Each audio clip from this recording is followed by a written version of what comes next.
Just So Stories by Rudyard Kipling, narrated by Michael Ward. How the Whale Got His Throat. In the sea, once upon a time, O my best beloved, there was a whale, and he ate fishes. He ate the starfish, and the garfish, and the crab, and the dab, and the plaice, and the dace, and the skate, and his mate, and the mackerel, and the pickerel, and the really truly twirly whirly eel. All the fishes he could find in all the sea he ate with his mouth so, till at last there was only one small fish left in all the sea, and he was the small 'stute fish, and he swam a little behind the whale's right ear, so as to be out of harm's way. Then the whale stood up on his tail and said, "I'm hungry." And the small 'stute fish said in a small 'stute voice, "Noble and generous cetacean, have you ever tasted man?" "No," said the whale. "What is it like?" "Nice," said the small 'stute fish. "Nice, but nubbly." "Then fetch me some," said the whale, and he made the sea froth up with his tail.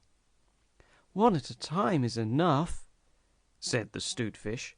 "If you swim to latitude 50 north, longitude 40 west, that is magic, you will find sitting on a raft in the middle of the sea, with nothing on but a pair of blue canvas breeches, a pair of suspenders, you must not forget the suspenders, best beloved, and a jackknife, one shipwrecked mariner, who, it is only fair to tell you, is a man of infinite resource and sagacity."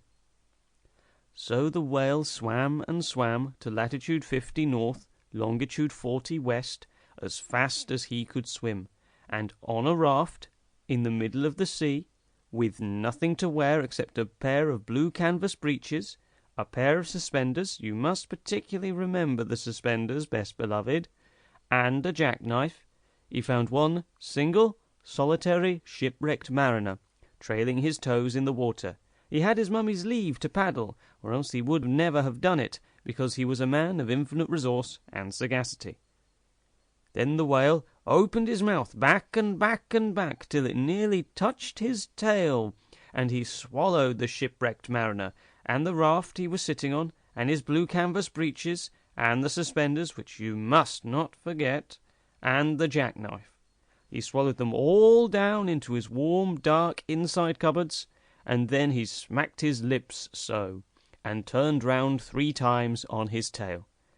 But as soon as the mariner, who was a man of infinite resource and sagacity, found himself truly inside the whale's warm, dark inside cupboards, he stumped and he jumped, and he thumped and he bumped, and he pranced and he danced, and he banged and he clanged, and he hit and he bit, and he leaped and he creeped, and he prowled and he howled, and he hopped and he dropped, and he cried and he sighed, and he crawled and he bawled, and he stepped and he leapt, and he danced hornpipes where he shouldn't, and the whale felt most unhappy indeed. "Have you forgotten the suspenders?"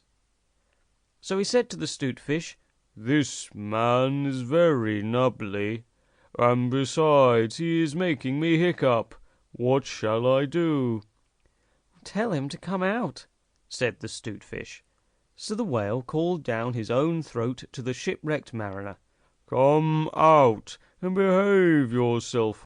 I've got hiccups." "Nay, nay," said the mariner, "not so, but far otherwise. Take me to my natal shore and the white cliffs of Albion, and I'll think about it." And he began to dance more than ever. "You had better take him home," said the 'stute fish to the whale.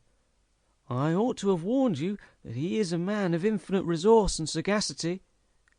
So the whale swam and swam and swam, with both flippers and his tail, as hard as he could for the hiccups, and at last he saw the mariner's natal shore and the white cliffs of Albion, and he rushed halfway up the beach, and opened his mouth wide and wide and wide, and said, "Change here for Winchester, Ashuelot, Nashua, Keene, and the stations on the Fitchburg Road."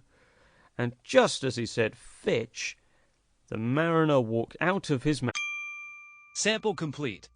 Ready to continue?